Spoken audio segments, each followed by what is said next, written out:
The Sharks come up just a little short to begin a 7-game road trip. We'll break this one down. We'll get to our usual Sunday night shenanigans and more. This is a After Dark takeover of a technologist takeover of After Dark here on Teal Town, USA.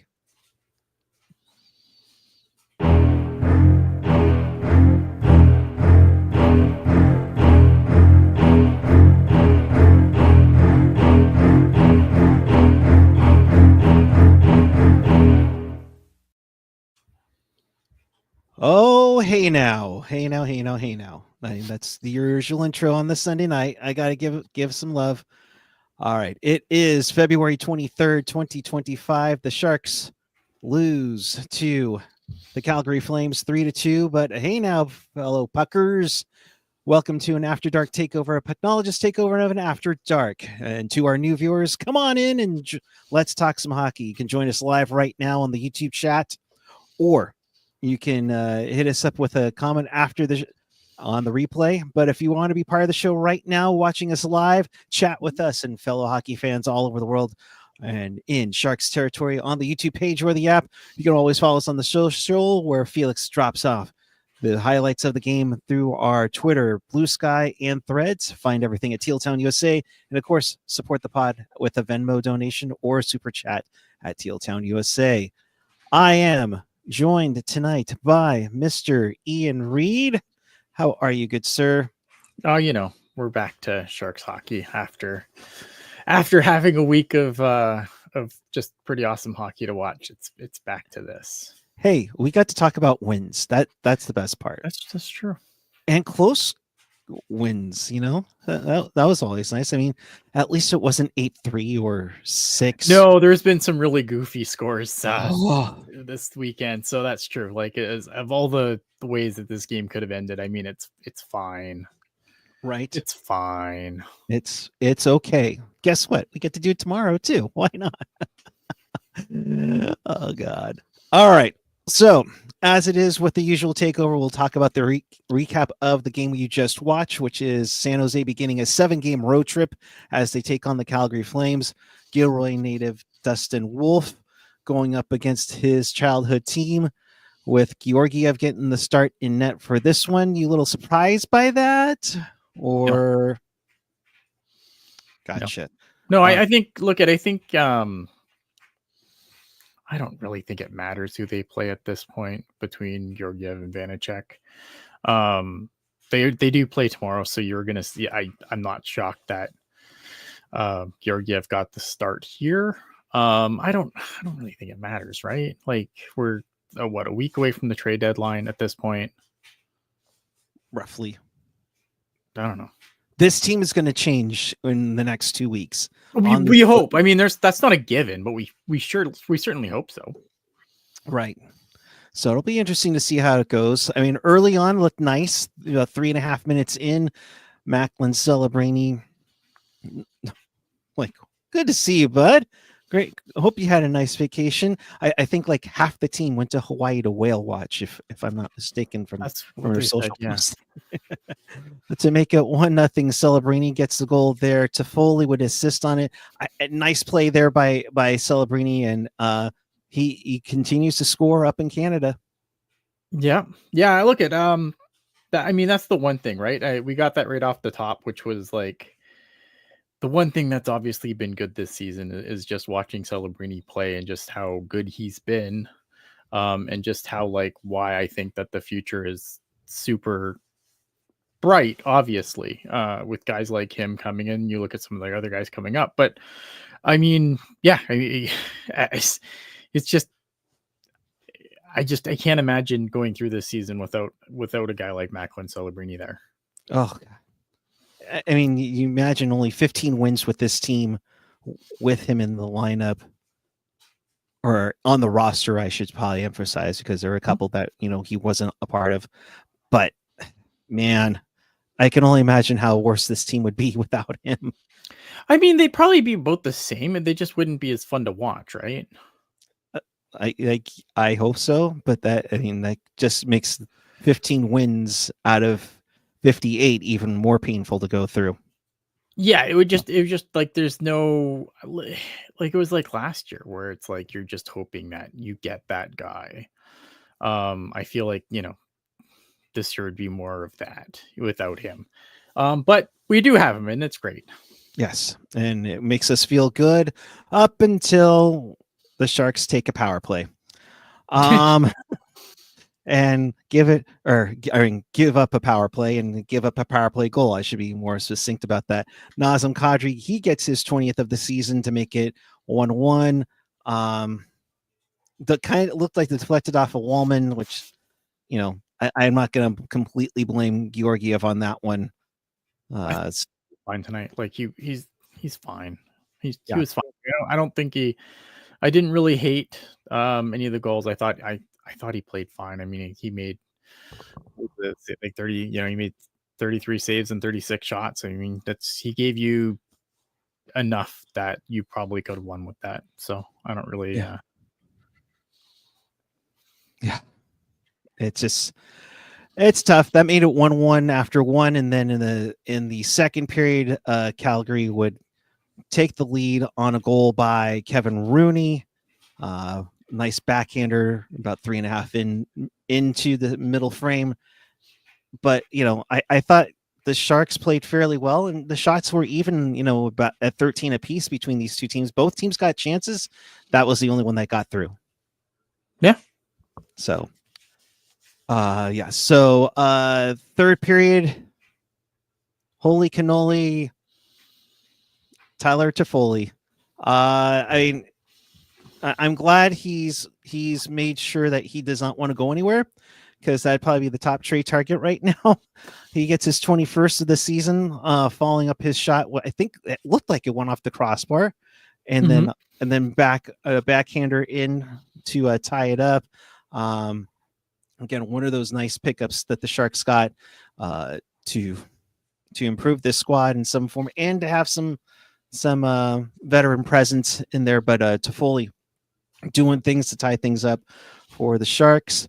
I can't say enough about him, because he's been so great for this team, and a welcome addition indeed. Yeah.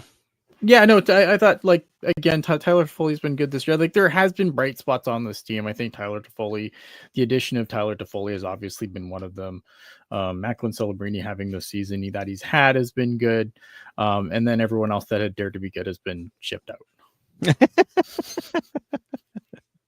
Pretty much. That's really how it's gone, right? Like, if you're like Tyler Toffoli's the guy that they've signed to be here for a while. He wants to be here. And obviously Macklin Celebrini, you're not trading him, but like everyone else that's there to be good has been shown the door. Yeah. And who knows who else goes in the next 11 days. Yeah, about that. It'll be interesting to see on there. So Toffoli made it 2-2, but Joel Hanley scores his 4th goal in his career, his first of the season. Yeah, it was a really nice play by Jonathan Huberdeau. I think the poise that he kind of showed there, like, I know I'm going to say more about his goal than the Sharks goals, but I think it's really easy when you're that close to the net to just want to put everything on net when you're that close, and having the poise to send it back to Hanley. Because again, I think it's human instinct would be just to jam that thing towards the net, and to do the opposite. Just a really nice play by Huberdeau. Not much that Georgiev could have done there. Yeah, so that made it 3-2. What did you think of the whole Dellandrea thing? It was nonsense. I mean, what did he do? Besides, got hit. Yeah, got hit in the head, and got a penalty for it. Which led to that. Plus, he had to go in for concussion protocol, which is just silly. Like, how do you? I don't know. I don't know how that was evened up. It was a pretty suspect thing to happen. I don't know, man. Yeah, it's just that to me, that should have been a Sharks power play, but yeah, it should have been. Like I said, it's just complete nonsense. But that's NHL officiating for you. Along with William Eklund taking a slashing call late in the game, and then had some nice Swedish words at the end to the official where he gets a 2 and 10 to call it a night.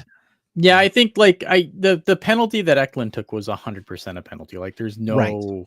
ifs, ands, or buts with that. That's going to get called every time. I'm sure with this situation, I think it was just, frustration, obviously, with that. And then probably with the nonsense with Delandry or whatever. He probably just let his emotions get the better of him. I didn't see any, I didn't see anything from his like body language or anything that made me super think like, oh, that was interesting. But I'm sure he said something. I'm sure he said something dumb. So that would be it. 3-2 the final. Sharks lose their 5th in a row. At least they made it interesting. Now they get to head over to Winnipeg to continue the road trip. Yeah, and Winnipeg has been Winnipeg's had such a good year, and I just think that Connor Hellebuck's going to be mad. Yeah. Oh, yeah. It should be the angry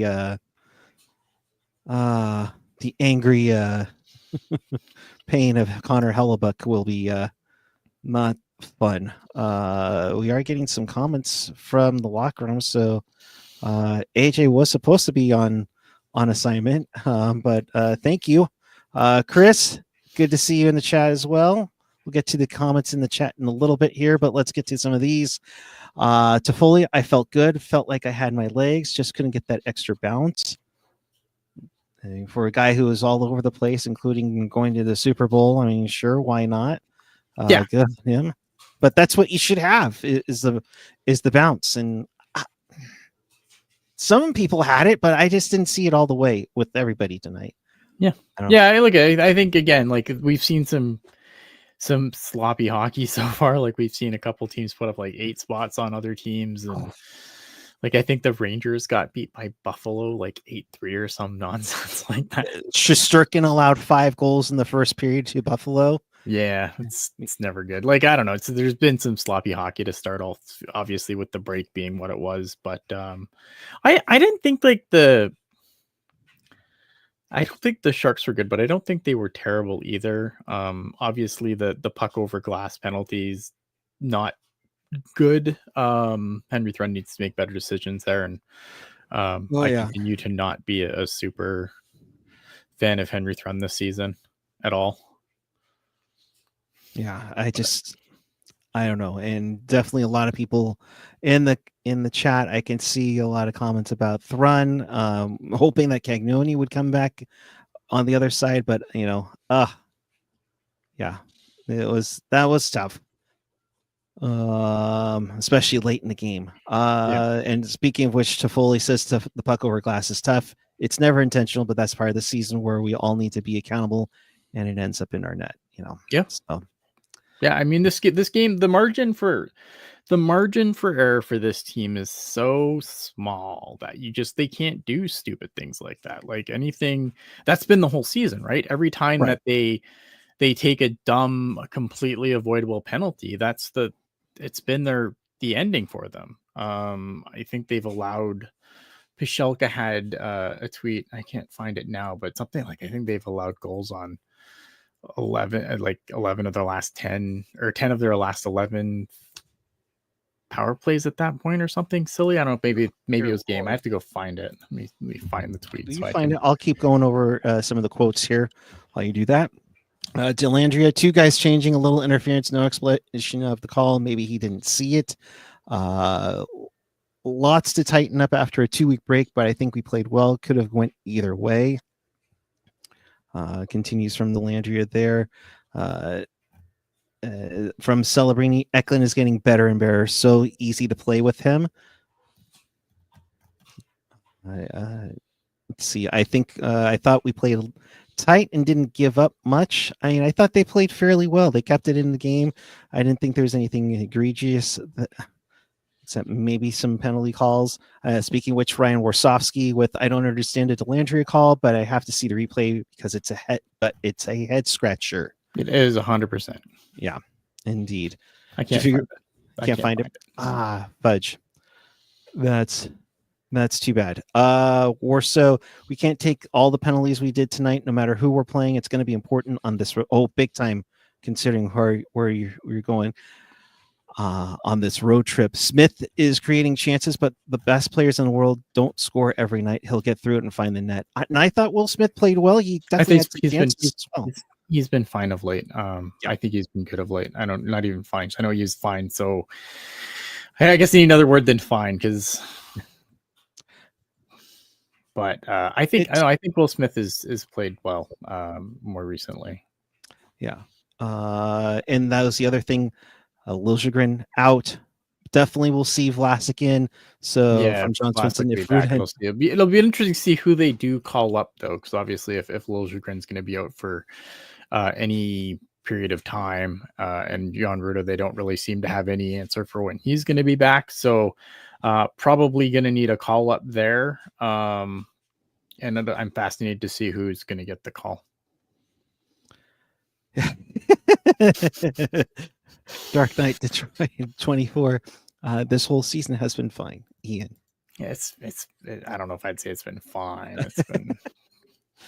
It's only the 36 regulation loss of the year. Yeah, it's fine. Yeah, you're right. It is fine. See, I don't know, man. Like, what I had no expectations coming into this year. So, like, for me, like, we're now. I mean, it's trade deadline now. We're well into like thinking about the lottery and all that nonsense. Oh yeah, definitely. At this point now, it's all we got to look forward to, and we'll go on to in this case then. They announced the lottery will be in LA at the end of June. Okay.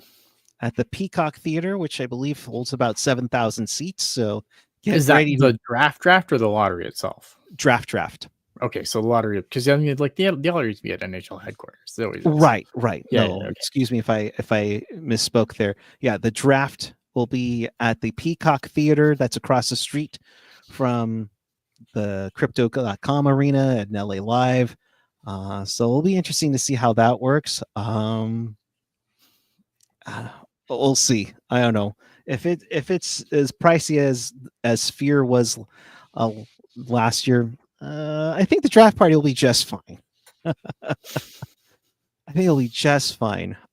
So that kind of sums up for the night here, but we'll kind of get through some of the hot topics that have been going through this week. I mean, Ian, how's Canada doing? Are they still buzzing about Four Nations, or that's kind of calmed down just a little bit?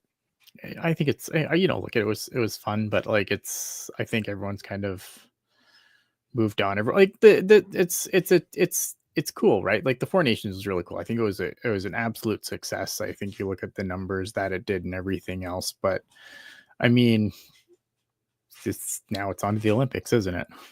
Yeah. Can't wait for the Olympics to commence in Milan and Cortana in Italy in 2026. That should be a good one, indeed, and with practically everybody participating as well. Yeah.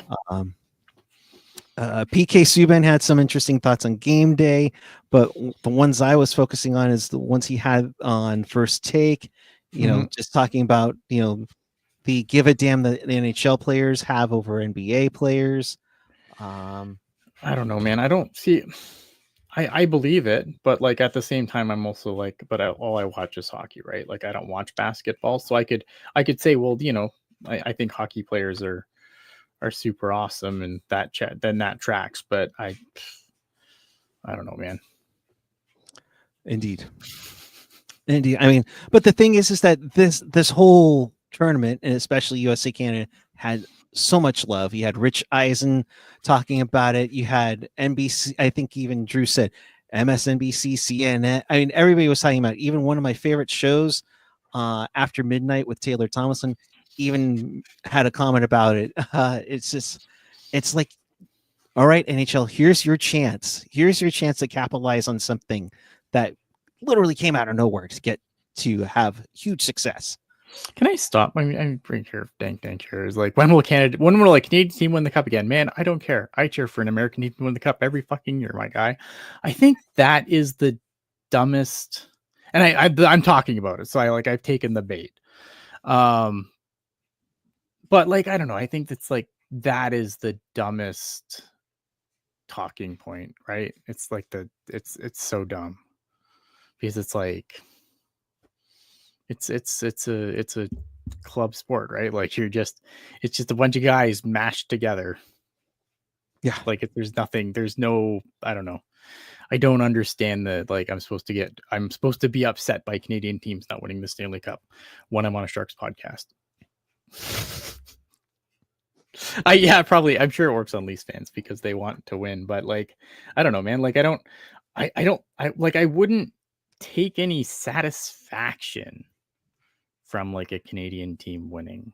Like it wouldn't do anything. I don't know, man. At the same time, though, I mean, besides Montreal, the other 6 are in playoff spots or contending for a playoff spot. Mhm. And it's nice to see. I mean, Vancouver's had their ups and downs. Edmonton's going to be Edmonton no matter what. Calgary's fighting for a playoff spot with Dustin Wolf.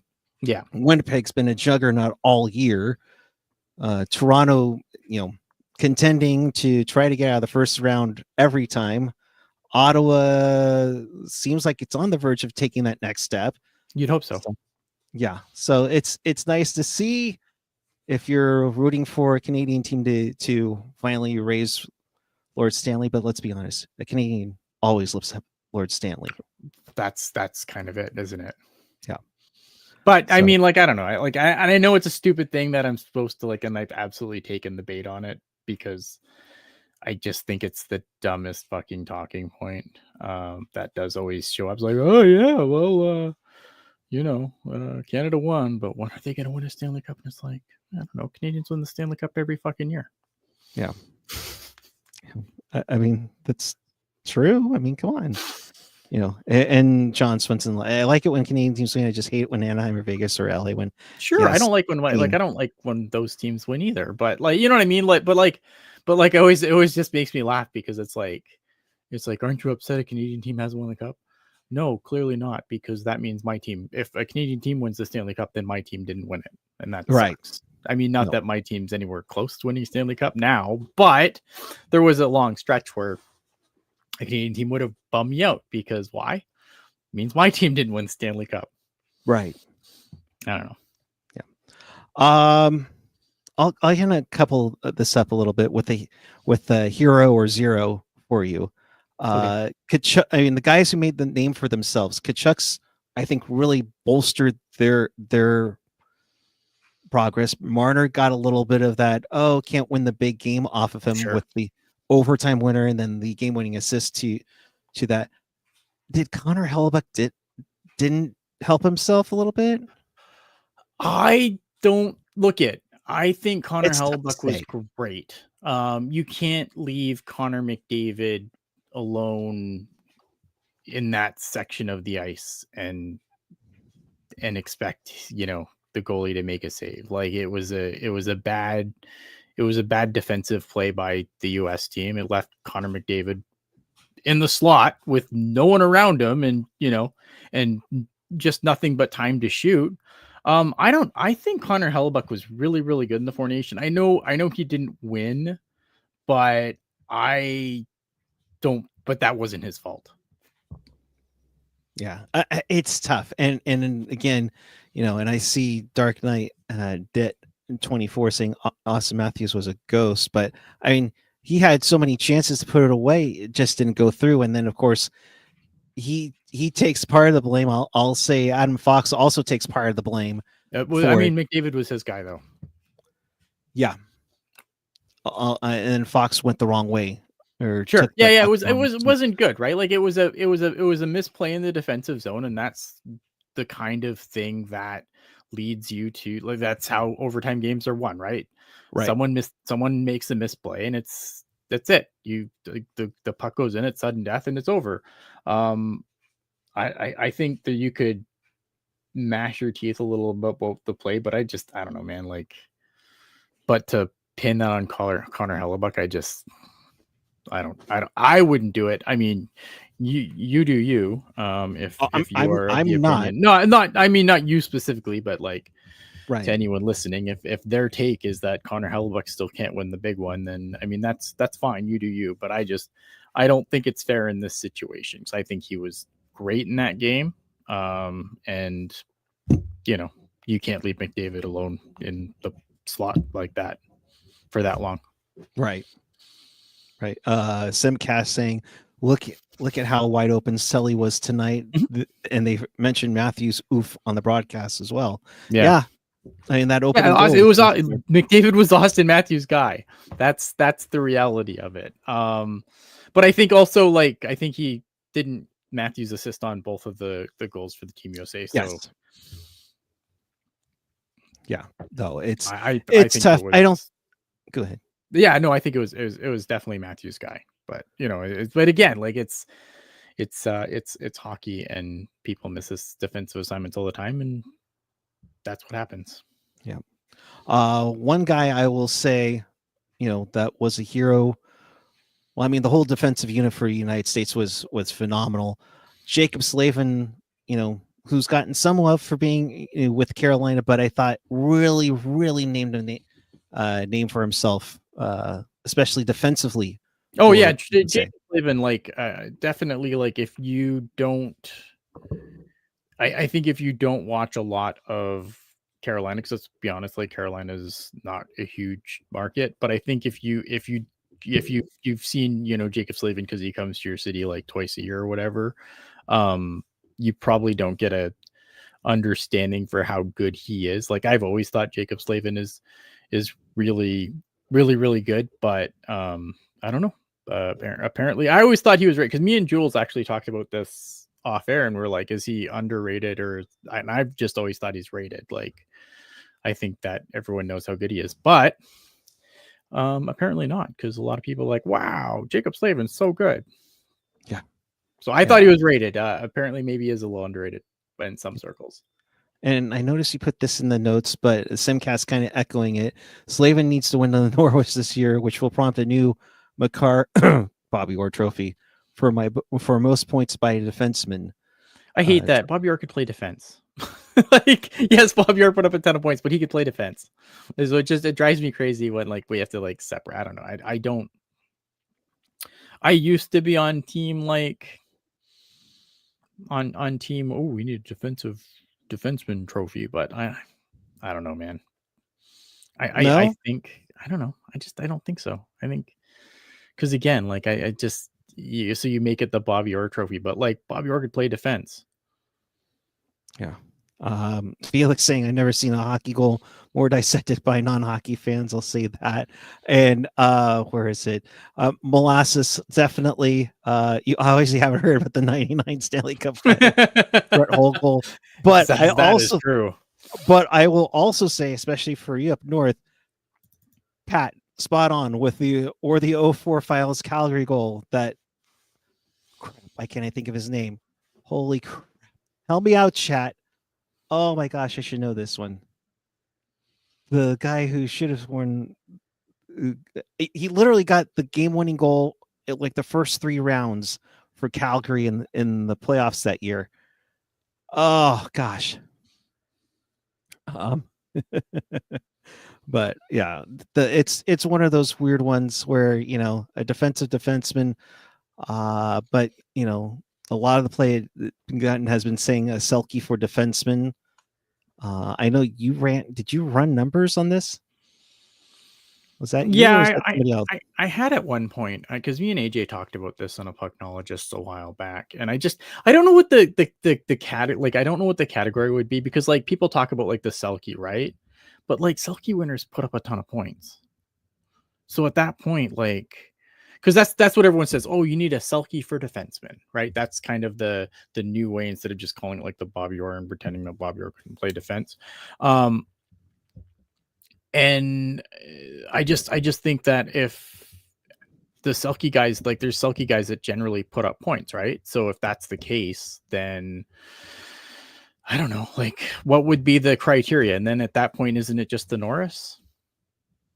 Right. And that's the tough part. You know what I mean? Like if it's going to be like, oh, well, he's so good defensively, but he still puts up points. Like, isn't that the Norris? Like, is the way, don't we already have a trophy for that? That's my opinion. Like that's kind of like when I really dug into the numbers and I kind of mucked around, I'm like, isn't that just the Norris trophy? And that's where I kind of fell off the the wagon on this situation. I think the biggest one will be Eric Carlson's year when he won the Norris, had 100 points, but at the same time was deep in the negative. Yeah. So I think that's where that whole controversy really started on there.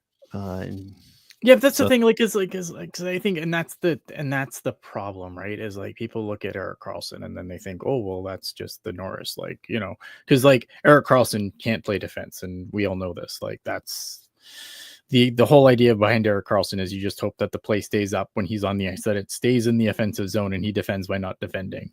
And I think that's where I think the genesis of this conversation comes from. But I think if you look at like a lot of the other guys that have won the Norris, and it's like, again, like Cale Makar can play defense.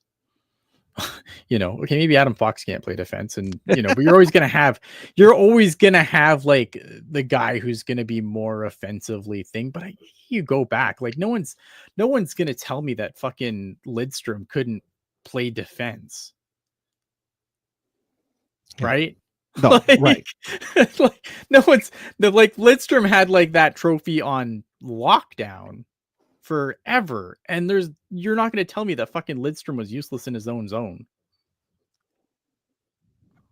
No, I get you. But always nice little convo when talking about that. The guy EK64 can play, just chooses not to. I get that. But the guy I was thinking was Martin Jelena in 2004. Yeah. With the controversial no goal on that. Or as UC Saro says, no goals. Yeah, Lidstrom. Okay, yes, pretty bad. Lidstrom had a bit more help, but Eric Lidstrom, fucking Lidstrom, but he was good. Like nobody questioned his ability to defend. Yes, he was on a really good fucking team, but he was also just special on his own.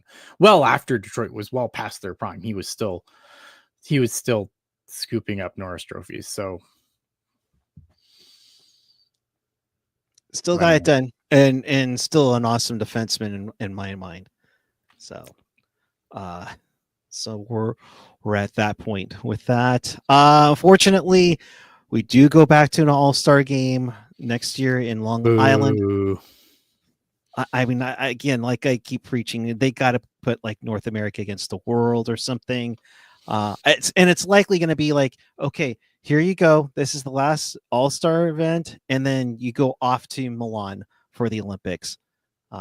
There's no saving the all-star game, because it's never going to be, you're never going to make players give a damn. It doesn't matter how you try to incent, like there's no saving it. It is beyond saving at this point. Buddy Bandit. Well, they make all the all-stars shave too. Right now, the funny thing is, and I know Brody talked about on his YouTube channel, the Yankees relaxed their shave rule, and I'm like, all right, Lou. Obviously, it's not working for you since you really took over. So let's get it over and done with. I don't understand how Lou Lamoriello still has a job in this league. Right? I don't know. Fucking crypt keeper. So yes. Glad we're back, Sharks fans. Cheers, guys. Yeah, no, totally there. Let's. I'm sorry to do this to you, but let's talk about the other San Jose hockey team. Ooh, Barracuda.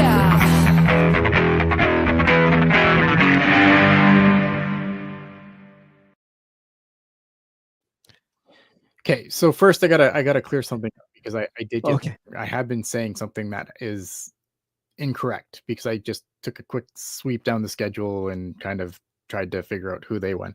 I've been saying that they haven't won back-to-back games since November.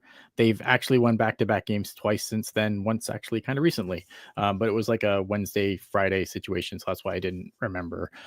So they have won back-to-back games twice since the November games that I cited.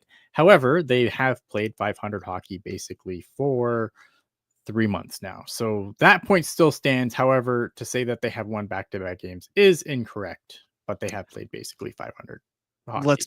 Let's be honest, there is pain in this month of February for the Cuda.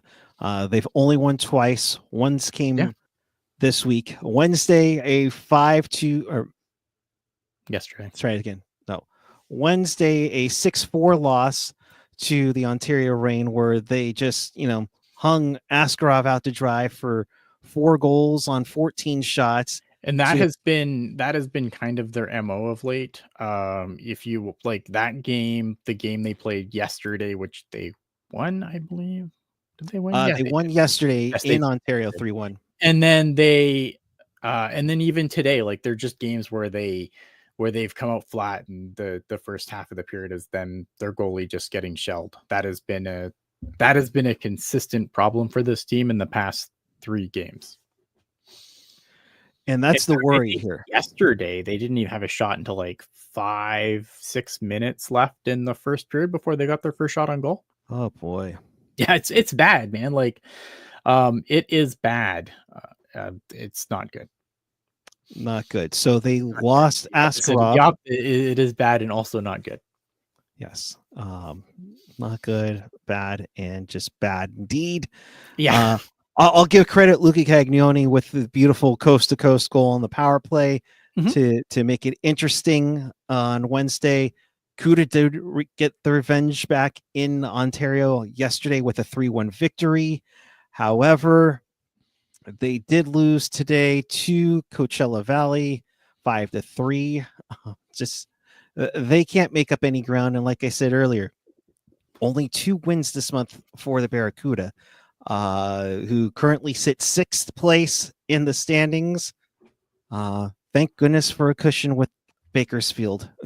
Yeah, I mean, but the thing is, though, is like if you're going to continue playing 500 hockey, like I mean, this is a team that had a decent cushion, right? And it's completely evaporated to the point now where Tucson's within 5 points of them. Bakersfield is within 8 points. I mean, it's really easy to make up those points when you're not winning consistently. It's really easy for other teams to make up points. Now, fortunately for them, Bakersfield's not been good, but the San Diego Gulls, who are more who are much further behind, they're about 12 points behind them, but they have been on an absolute roll of late. So again, like it's going to be really easy for them to, if they don't start stringing wins together and these other teams continue to put more consistent points together, they're going to keep falling down the standings. Yeah, big time. I mean, here's the thing. You see Dave saying fire McCarthy for F's sake. I've been saying that for 2 years. How does McCarthy keep his job next year? And Dave responds, how does he keep his job this year? I mean, obviously, I don't know. I don't think, like, I think at this point, like, it's very rare that AHL coaches get fired mid-season. But something. But I can't. But if they finish this season and and Mike Greer comes out and says, oh well, the Barracuda are fine and whatever, then I don't know at that point. Right. And so that's a tough one to deal with, because I don't know how, like, I can't, like, if Mike Greer comes out with a straight face and says the Barracuda are fine after they've fallen down the standings, because yeah, you can go and you can, well, the Sharks did call up some of their better players and blah, blah, blah, blah, but like there's still enough, like, again, I keep saying this and I'll keep repeating it, there's enough horses on the team that they should not have fallen down this bad. They have the league's leading scorer on the team who's been there except for like a week. Right. I don't understand, man. Like, I don't understand, and this can't be acceptable. And if Mike Greer allows this to be acceptable after this season, then that's a huge blemish on him. Big time. And that's a big one to really consider, success, because it's just not working out right now. And it sucks. Like right now, and right now, I should say, like right now, both Askarov and Georgi Romanov are out, which is not ideal. So you have a first-year pro in Gabriel Carrier, and then you have what's left of Arundel trying to keep their, trying to backstop this team, and that's not ideal. Right. So I will say that's not ideal. Obviously, that their two better goalies are out, but again, like, I don't think Arundel was very good today. Gabriel Carey has been okay. Like, I think for a guy who's playing his first year of pro hockey, I think he's been fine, but he's not Askarov, he's not Romanov.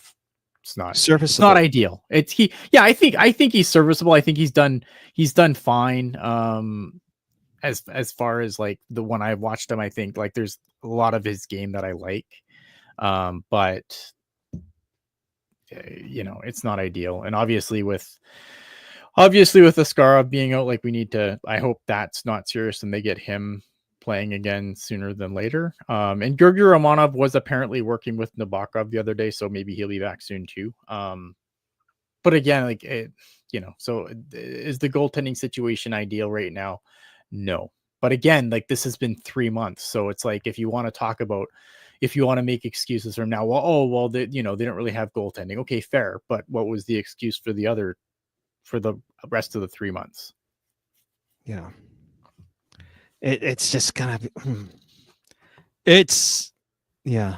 I don't know. Molasses saying the way J-Mac keeps his job, if the Cuda go on a deep run, or hell win the whole damn thing. Have you watched this team for the last 3 months? This team isn't primed for anything. Like, this team is going to get absolutely laid waste to when they in the first round of the playoffs, even if they make it. Like, they're going to have to play a team. Like, they're probably going to end up playing either an Ontario or Calgary team that's going to absolutely feed them their lunch. Mm-hmm. And AJ, no sport finds a way to get a former player a paycheck harder than hockey. It's true. That's and the old boys. True. The old boys system proves rain indeed. Nicole V, we're getting Matthew Shaver. Hey, we're getting somebody right now, right? Yeah. And I think, and again, like, there's going to be more guys that are going to start playing pro hockey next year that are going to probably make the Barracuda. I just think with this, but when you look at, like, the problem with the Barracuda this year, again, isn't the players. It's how they play the game. It's stupid penalties. Again, like 3 years in a row. Penalties. Holy hell. Just the dumbest fucking penalties, and like just completely undisciplined play. Like, at some point, your coach should probably do something about that. Adjust things, make adjustments, but I haven't seen it, and you're still having a parade to the penalty box, and it's just ridiculous. Yeah, it's just dumb. Like, there's so many more problems and they're all system related, and I agree. Like, Dark Knight, I don't want McCarthy as coach when Musty and Igor come in. Same. Yeah, and that's coming. That might come sooner than later. Oh, they're going to be. They'll both. I mean, they'll both coming be up here next year pretty quick. Oh, they'll probably be here at the end of the year. Yeah, because I don't think Sudbury's prime for a deep run, and Saginaw will be interesting because they definitely have been better since Chernyshев got there, but I just don't think that they have the horses to, depending on how the playoffs roll out, like the second they face London, they're going to get absolutely laid waste to, because London's going to do that to everybody this year, I think. So be on the lookout for that. Coming up for the Cuda this week, they begin a 4-game homestand. So Wednesday night they take on Bakersfield. That's a 7:00 start, and Important then game. a huge game because that could be a 4-point swing for either team going in, and that's the thing, right? Like, and that's what I mean. Like, this gap, this cushion they have over teams like Bakersfield and San Diego can disappear like that. And it's a winnable homestand. Yeah, Wednesday, and they've been better at home than they have been on the road. So hopefully from home cooking will help them. But again, like, Wednesday home to Bakersfield. Saturday Renaissance night as the Cuda hosts the Henderson Silver Knights at 6 p.m. Then Sunday 3 p.m. It is next Sunday 3 p.m. Excuse me, taking on the Henderson Silver Knights once again, and then Wednesday, March 5th, home to San Diego. Yeah, so but I mean, again, those are big, winnable. They're all winnable games. Like again, you're talking about a Bakersfield team that you're competing with a playoff spot. You're talking to a San Diego team that's trying to climb up into a playoff spot, and and then there's a Henderson Silver Knights team that is pretty ass, if I do say so. So they need to. But I've been saying this for, I feel like forever. Like they need to start peeling off some wins at this point. Right. It's not good enough. Like this isn't their play this last 3 months has not been good enough. Period. No, this to me, it's a successful homestand if you get 3 or 4 wins in that. I'm sorry, 2. I don't think that's acceptable at all. So we'll see on that. Molasses saying, "I want McCarthy to become the next Roy Sommer, baby." Christ. Molasses. But that's what Mission accomplished. But this is my concern with this team is that like Roy Sommer was allowed to coach the Barracuda and they were awful. Like, yes, they had their little run in 2017. 2017, right? But other than that, they were awful. Yeah. And yet there he was until Mike Greer came and finally kicked him to the curb. Exactly.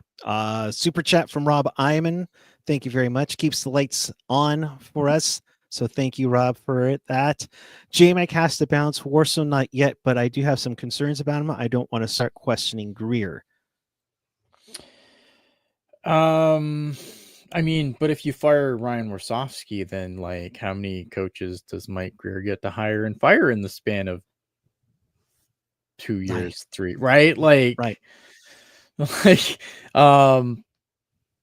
no, I don't know, man. Like, again, I think the worst thing the Sharks can do at this point would be to just be a revolving door of coaches, especially with this team. This team is not good. This team should have 0 expectations. So to fire Ryan Warsofsky at this point, like I understand like he's divisive in the fan base, but this team isn't good. And I think that if you continually rotate in and out coaches, like that's not going to help you get better. Period. No, I mean, like, look at, I mean, if you want, I mean, like, again, I always use them as an example, but like, go look at how many coaches the Buffalo Sabres have had since they've started their rebuild. And Which like, one? that's why there's so much dysfunction there, because I think not only is it hard to get anything kind of like set when you're, if you're constantly changing systems and everything every year, but also it also kind of tells the players that there's no accountability for them, because the coach will always be the one that, regardless of how shit they are, the coach is always going to be the one to be shown the door. Yeah. So there's 0 accountability for the players, because they will always, I mean, NHL players will always outlive coaches regardless. But if you get into a situation like Buffalo, like how is anyone accountable if, I don't have to be good, because if we're bad, they're just going to fire the coach again. Not my fault. Right. And since 1920, you had DeBoer, Bugner, Quinn, Warsofsky. Yeah, it's you got like you can't keep. I mean, obviously, I think the problem was like obviously going back to those guys though, was that for some reason Doug Wilson still had expectations. Right. No, totally. And that's part of it too, right? But like I think you have to like take out the previous regime's coaches and just kind of look at what Mike Greer's done so far. But Mike Greer's already hired 2 coaches. If he fires another one, I mean, at some point you would have to start looking at him, right? And then if you're looking at him, then, I mean, that's just how you end up in complete dysfunction, because obviously I think a coach, a GM can only fire so many coaches, especially in a short period of time, before you have to question him. And then you bring in a new GM, and then maybe they think they don't like what the previous regime has done. And then you take a step back. and then you take a step back, and then you take a step back, and then you're Buffalo. Right. And you're absolutely right, because you look at Gushchin and Borderlow, ironically, two players who scored over the weekend. Mhm. But I mean, this is a critical time for them, and it just seems like it's not working out, or they feel like they've been left behind a little bit. Yeah, I think there's obviously, as the depth chart increases with guys who have more of a pedigree, that's going to happen, right? Like, obviously, like, look at a guy like Igor Chernyshyev's going to come in and he's going to automatically pass all of these guys on the depth chart. That's just how this goes, like, I think, Sam Dickinson has one where you're lifted junior, but then he's going to come and he's going to pass everyone on the depth chart. Yeah. Like, and that's just the nature of the beast. Obviously, as you continually draft, players, especially with high draft picks, like, they're going to they should pass a guy like, Gushchin, who's a 3rd round pick, if I recall correctly. I'm pretty sure he's a 3rd round pick. Thomas Bordelot, high 2nd. Yep. Right? Like, these guys should come in and pass those guys. That's just how this works. Yeah, I don't know. Yeah, I'm trying to process. Hit Rob's super chat. Yeah, we gotta hit that up before we get out of here. Rob Iman, thank you again for another super chat. Mario Ferraro is an example of what a revolving door can do to a player. He needs a change of scenery. Or he just needs the right coach. I don't know. I don't think again, I think Mario Ferraro is a guy who I don't think the hockey IQ's there. Like, I like Mario Ferraro. I think he's a cool dude, right? But I just, like, my take on Mario Ferraro has always been that, yes, the engine runs. We know the engine runs. But there's no one behind the fucking wheel. Right. Like, I just don't think he has the hockey. Like, and I think in San Jose, the other problem is that everyone on this blue line is playing over their heads. They're playing one pair up from probably where they should be. And I don't think that helps. But, like, I don't know, man. Like, I just think that, like, I think Mario Ferraro has been asked to do things that he's just not capable of doing. And I think at this point, like, yeah, again, he's going to be a guy like that is going to get passed by better players as they continue to develop and hopefully make the jump. And if I was the Sharks, I would shop him I would get as much as I could get for him. And then again, I agree with John here, right? Like, I've watched him for entire games. He's struggled hard at times. I don't doubt his heart. I don't doubt that I don't doubt his heart. I doubt the brain. Like, again, the engine runs. I don't think it's like he's a guy that doesn't give a shit. I think he does. I just don't think his hockey sense is very good.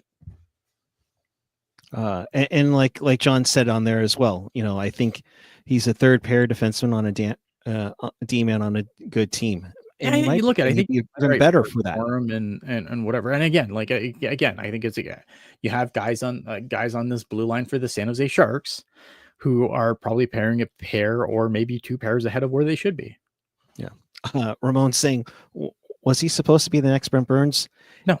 In personality and in locker room wise. Personality, yes. Great, yeah. But like, I think absolutely in that part. But as what he was never going to be that skilled. No, he's never going to be that skilled. No.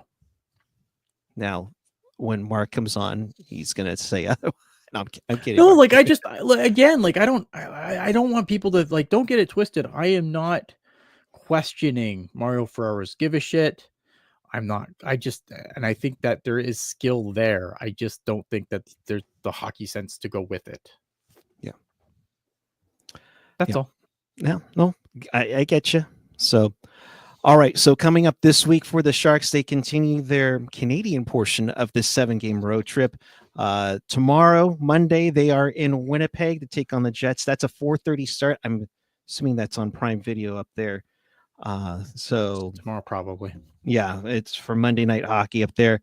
And then Thursday, thank goodness they get a couple of days off. They go to Montreal, and then Saturday, Ian Reed live from Ottawa. Not a chance. I will be there, but am I doing a show from there? No, absolutely not. Darn it! I was hoping, but no. You have a ton of fun, bud. That I know that's the go-to game for you, and love it. Love to see it and have fun up there. I'm looking forward to. Yeah, I'm really looking forward to it. It's gonna be a good time. Which means that I will not be on Pucknologist next week. Unfortunately, AJ will have to find someone to sit in my chair. But I will be at the game in Ottawa, and I am looking forward to having a good game. I just need the Sharks to win once when I'm there. That's all I want. But obviously Ottawa's in a tight playoff race, so we'll see what happens. We'll see what happens. It just sucks that LA's or Ottawa, excuse me. I saw Felix's comment. Ottawa is now trying to be a playoff contender again. So, oh well. Another note: LA Wildfire charity game has been going on today. Yeah, love to see it. That was great to see. I didn't see a number yet for how much they raised. Obviously, they have a lot. Yeah, hopefully a lot for the people who lost everything in Southern California. So, so we'll see on that, and we will see you back here tomorrow following Sharks and Jets. You know, I believe it is the conclusion to the West Side Story series for this season. So that game starts at 4:30 locally, 7:30 where Ian is at. So be on the lookout for that.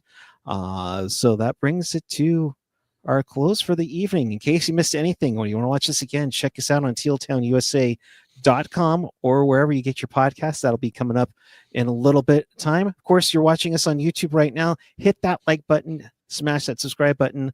And if you're watching on the replay, leave a comment down below on what you thought of tonight's game and the week's happenings indeed. And I will leave you with this, Ian Reed. I guess there was talk. Be super sick of me. I'm on tomorrow too. They're not going to be super sick of you. Stop sick of me. No. It's me and Jules, so that'll be fun. All right. I'm excited, actually. It's me and Jules. Well, nice to see Jules. Your final thoughts, and I'll throw this in here. Chris saying missed last stream, but congrats, Ian, on Canada's win. Thank you. Appreciate you. Look at tomorrow. The Sharks are gonna play the Jets tomorrow. It's gonna be a rough crawl to the end of the season at this point. Like, I'm more interested in like the trade deadline at this point, and then there's a part of me that just like wants to get to the playoffs, because like going from the Four Nations to this has been rough. So I kind of just want to get to the playoffs at this point. And then we can like do the draft stuff, and that's always going to be fun. And like, I don't know, man, like this is going to be a march to the end of the season, I think, for us. Man, I don't know. It's when the Sharks do good, it's good, and when the Sharks do bad like tonight, it's also good. So can they get to 20 wins? No. You don't 24 games ago, you don't think they could eke out 5? No. Oh man.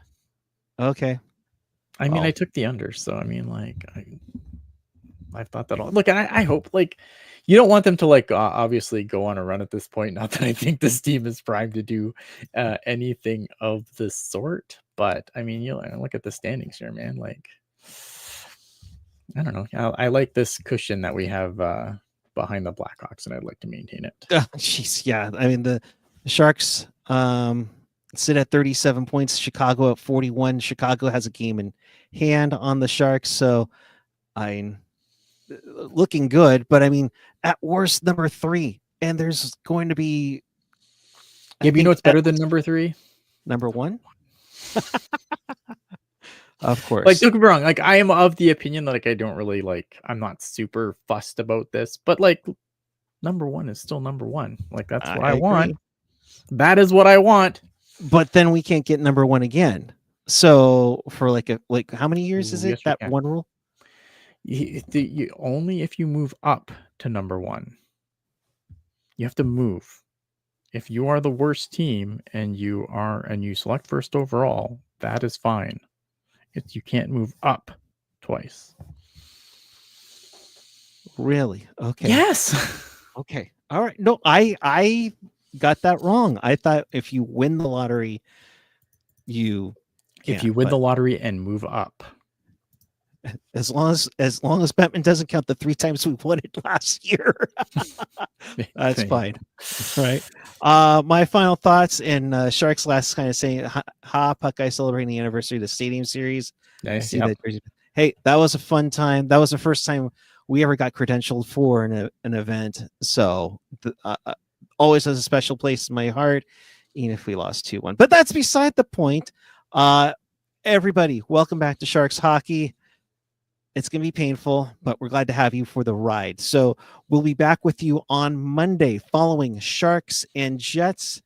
It'd be great to, Dark Knight. See, Ian, you're fine. You're all good. You're all good. And Brisbee Life, just keep watching those Dickinson and Chernyshov highlights and dream. Absolutely. That's what I do, man. And that's how we're going to send Ian off to sleep. So until tomorrow, keep it real, keep it teal, keep it real, Teal. Have a great night, everyone. We will see you tomorrow following Sharks and Jets.